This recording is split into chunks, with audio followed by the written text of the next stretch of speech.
going on, guys? This is Jarse here, and today we are here for a round one predictions / preview video, where today, obviously, I'm going to be talking about the upcoming round of A-League fixtures, the first round of the 22-23 season, and I mean, it's a decent round of fixtures.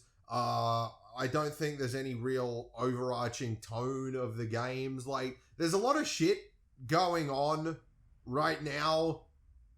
Like, people are really hyping up the A-League, and like, I basically go into hibernation and feel dead inside for 6 months when there's an off season, and I'm not excited that football's coming back. Like, I don't know if like I've been touched or something. Like, have I been raped and just hate life while I was like passed out drunk or something?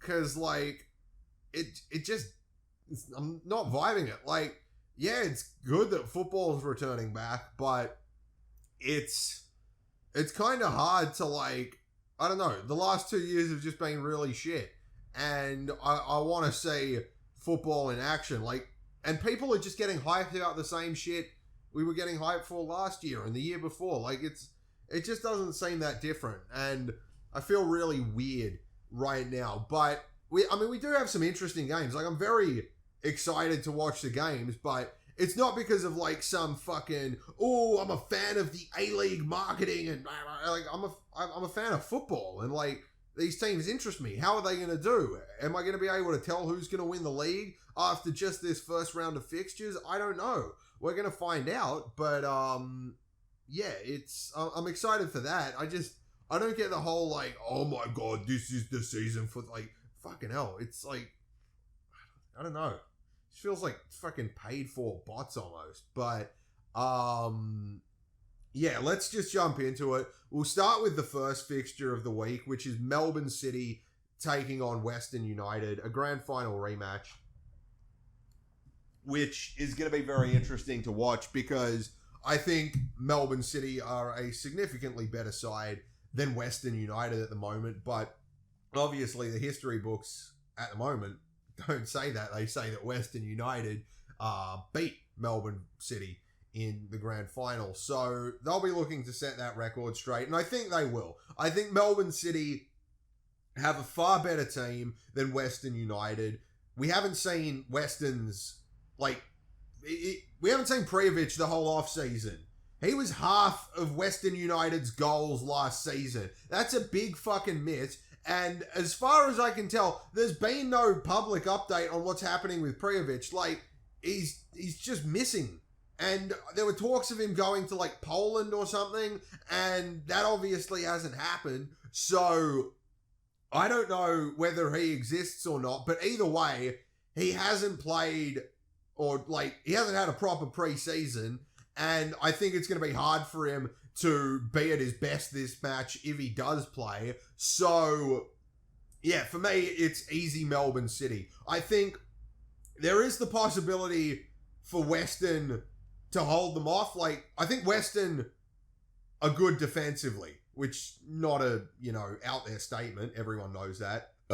But I also think Melbourne City suck against teams that, you know, really just focus on making it hard for them to get space around the box. That's how they got knocked out of the cup. That's how they almost lost to Newcastle Olympic. And at times last season, they seemed to struggle with it as well. I mean, they couldn't beat Victory or Western United they couldn't beat either of them throughout the season. And both of those sides sat back and, you know, made sure not to give them much space around the box. So yeah, that's going to be their big issue. Personally, I think that Melbourne City have enough quality and Western don't have enough quality to win the match. Like, I just think the players at Melbourne City are better. There is enough individual talent in the Melbourne City team, the team that they're going to put out on Friday night, to beat Western United. But it'll be interesting. We'll see what Melbourne City are made of and whether or not they can be proper title contenders this season. We can see if Western United will be able to function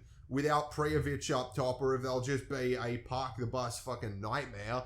But, you know, they could very much be in title contention again this season, and we'll get to see that. So, I mean, I think the main takeaway from this Friday night game is that one of these teams is probably going to be in finals contention, and beating the other would be a massive step towards that. So, it's going to be interesting, and I'm predicting a 2-0 win to Melbourne City.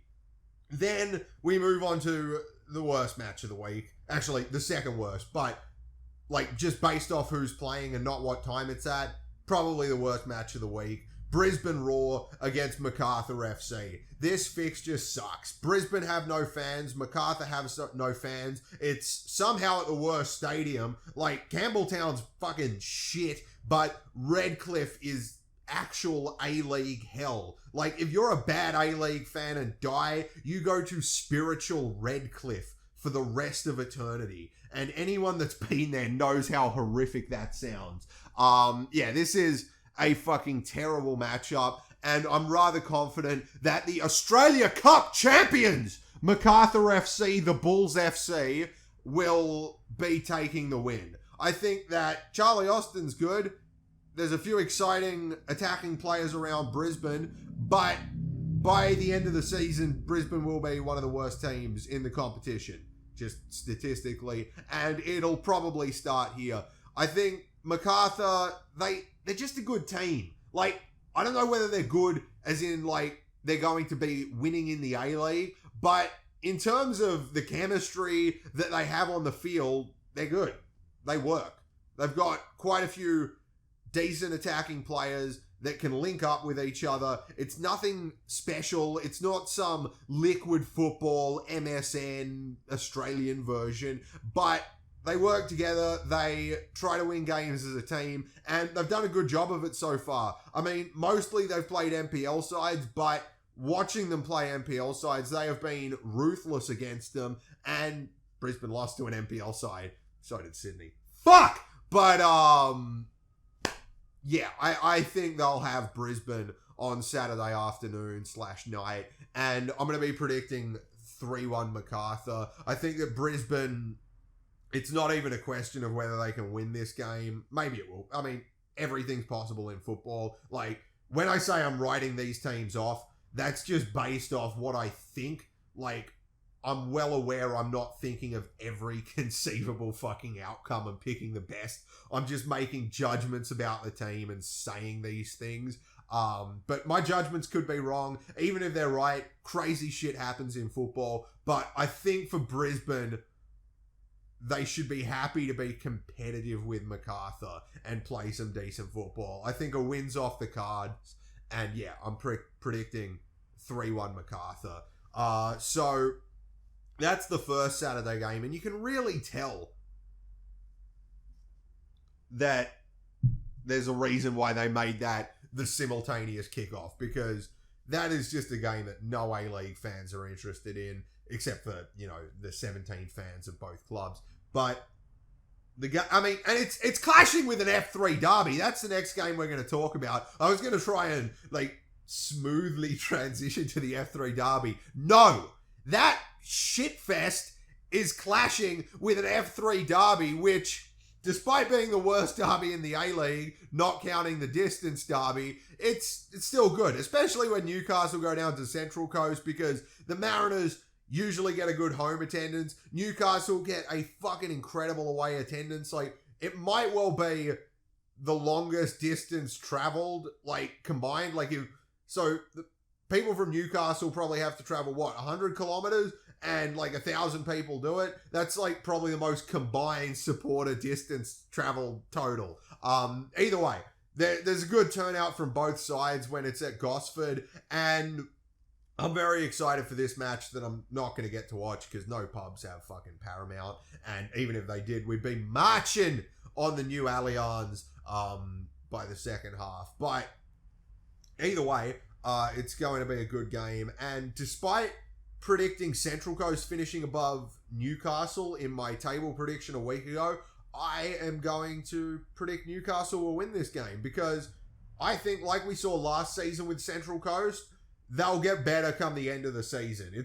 I think it'll be kind of similar, but they won't make finals and they're going to be a bit worse. Last year, their team was decimated. They weren't shit at the start of the season, but they were very much treading water. They did get some big wins, but they really turned it on towards the end of the season, and I gave them a good shot of making semi-finals. So, yeah, I think that Central Coast will get better come the end of the season. And at the moment, Newcastle, they're not like this incredibly managed team or nothing, but they do have some really good players. I mean, Brandon O'Neill and Becca Mikkeltetsa alone are two players that in the last 4 or 5 years have been the best in their position in the A-League. And I think that's going to count for a lot early in the season, especially against Central Coast, who are yet again having another rebuild and probably aren't to the peak of their abilities as a team and, you know, doing what they do best, being more than the sum of their parts. They're probably not at the peak of that yet.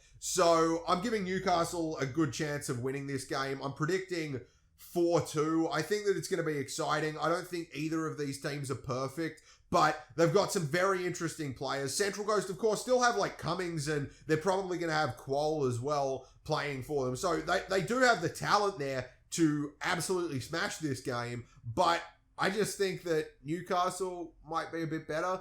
We'll see. I mean, it's more just a vibe. But yeah, like, I'm not writing off Central Coast. I'm not saying they're shit. I just think it's going to be a bit hard for them in the early stages of the season. But as I said, we're learning about these teams. And this is going to be it'll be the second time, but it'll be the first proper time that I've seen this particular, like, set of Central Coast players play.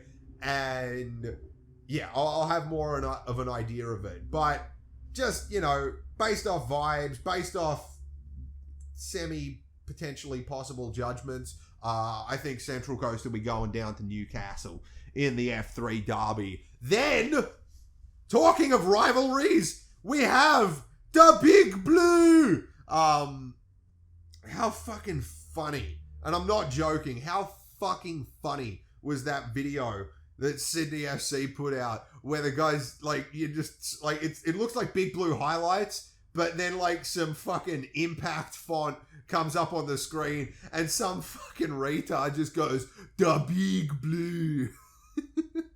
I didn't piss myself, but that was like the hardest I've laughed in a long time.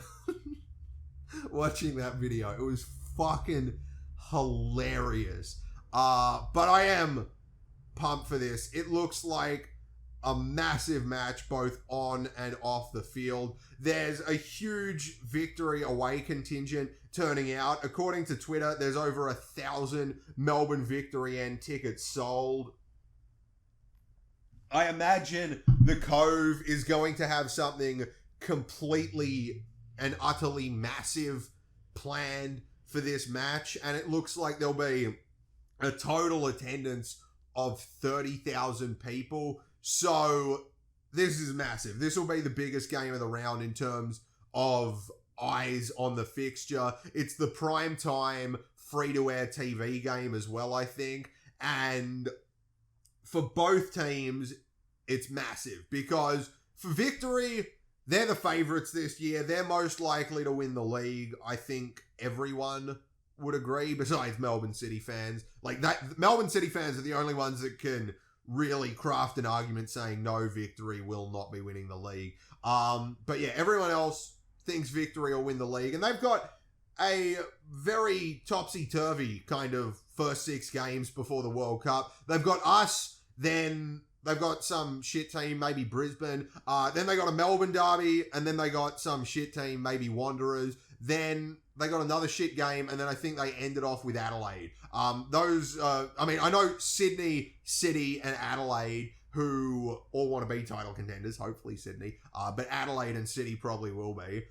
They've got them. So, you know, this will give them a bit of insurance. If they can get a win and one of those drop points this weekend, that'll give them some insurance in those games, or it'll even give them the possibility to put 6 or 9 points between, you know, title contenders. So this is massive for Victory. They're going to want to get off to the best possible start. And as for Sydney, we want to be up there. So we I mean, it's non-negotiable. We need to be picking up points. If we're dropping 3 points to Melbourne Victory, I know it's early in the season, and I will probably 25 times say that we can make up those points after this week.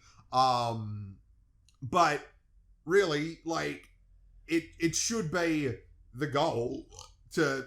I mean, it should be imperative. It should seem imperative to everyone to pick up points here.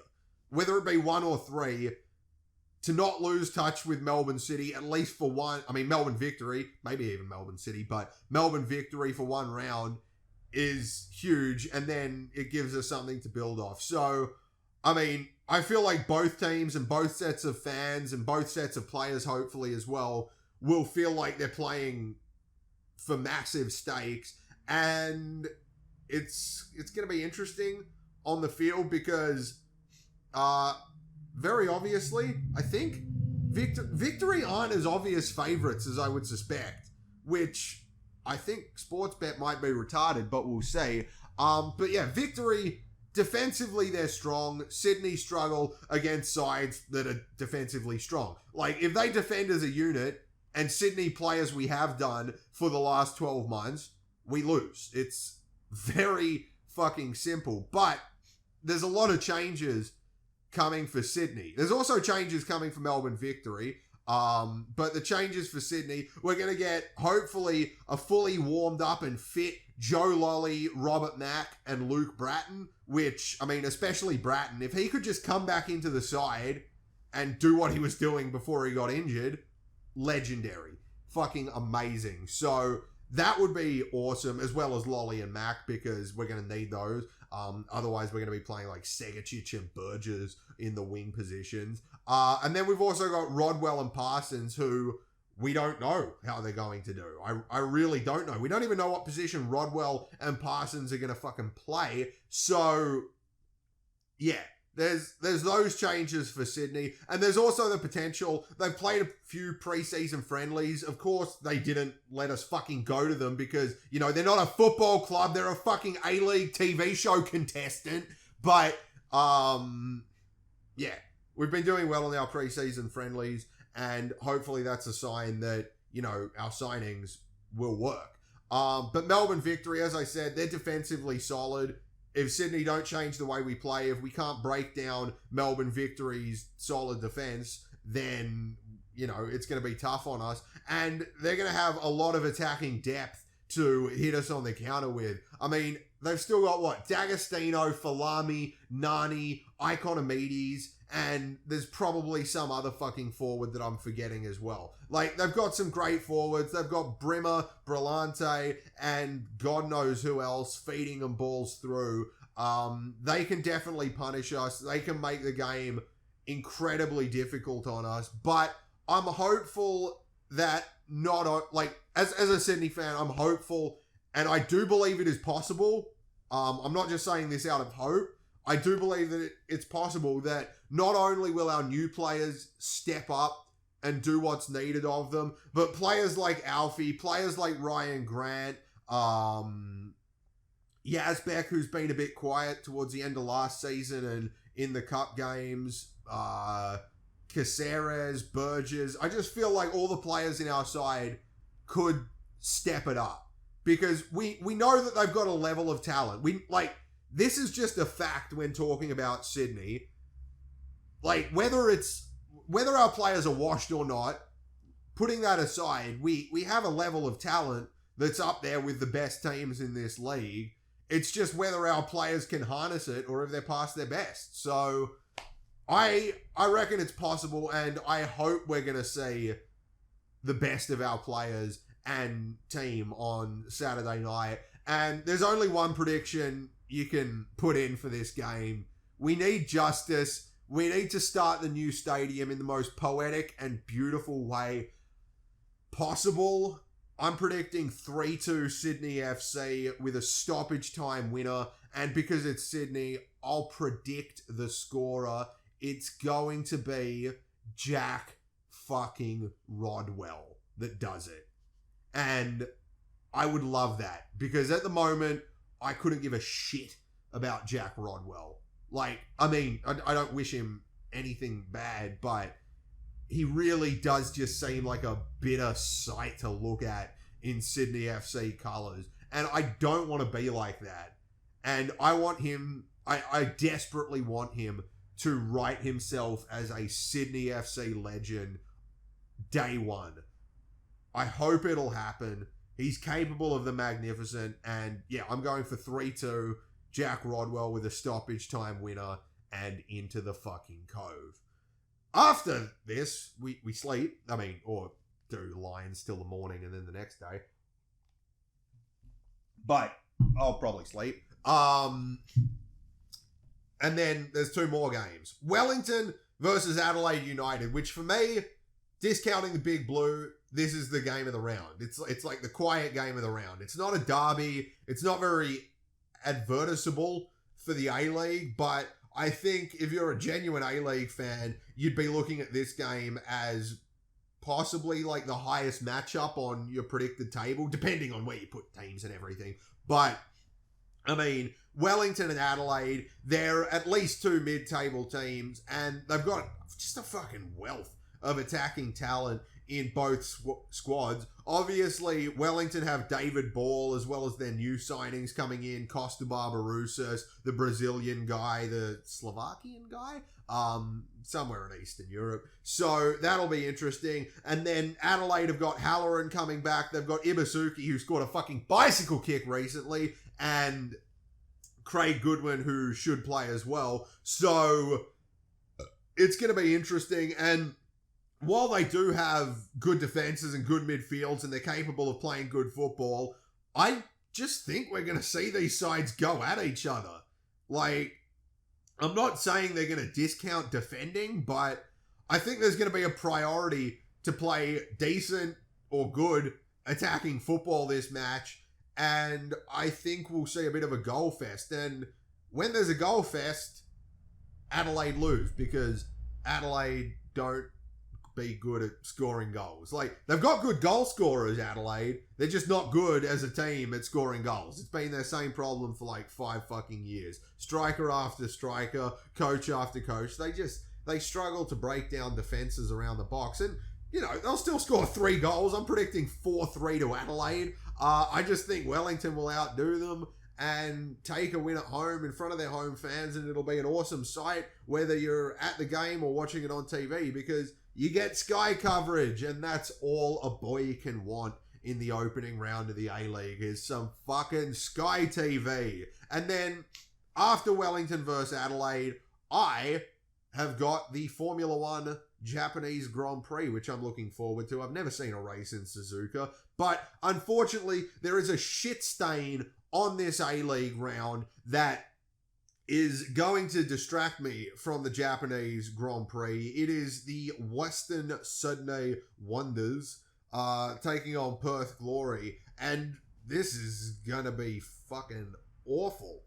Like, first of all, it's during a far better sporting event. Second of all, it's a shit team against a really shit team. And then third of all, the shit team that's probably going to beat the really shit team is going to brag like I'm going to if we beat Melbourne Victory. And it's going to be fucking annoying, and I'm going to get into internet arguments. So, yeah, this fixture's a real shit stain and a bummer to end off the round. Honestly, I wouldn't even put it on TV or allow fans in. I'd just, like, put out the score at full time because no one deserves this match in their life, but we get it, and I'm a fucking sadist, so I'm gonna submit to this fucking nasty bondage of fucking sport. Yeah, Wanderers will win this. Perth is shit is the simple thing, but I think it'll be telling because Wanderers are gonna have the opportunity to try and play proper football and play the way they want to play if they are challenging for finals this year, and the way that they want to play against big teams. So we're going to get to see if they can do that against Perth, and then if they do that, how it looks and what it could potentially be throughout the rest of the season. And Perth are going to get an opportunity to play a team that's got more talented players and probably a better coach somehow, and is just better than them in almost every single way. And that's good practice because they've got to do that 25 more times this season. So, yeah, we'll get to see how Perth are going to play for the rest of the season. But anyway, 3-0 Wanderers. They'll probably crush it. They'll probably get their hopes up. But shit eventually sinks, I think. I know my cat shit does when I pick it up out of the yard and just flush it in the outdoor toilet. Definitely sinks there. But does mine? I think my shit sinks. I don't know. Let me know in the comments below. Does your shit stink? I mean, obviously, maybe it doesn't stink, but does your shit sink? That's the end of the video. Yeah, that's my predictions and preview for the opening round of the A-League this season. So I'll leave you with a few words of wisdom. If there's a welcome to country, don't boo it. If you want to wave to someone, move your hand sideways, and don't be a fucking Nazi.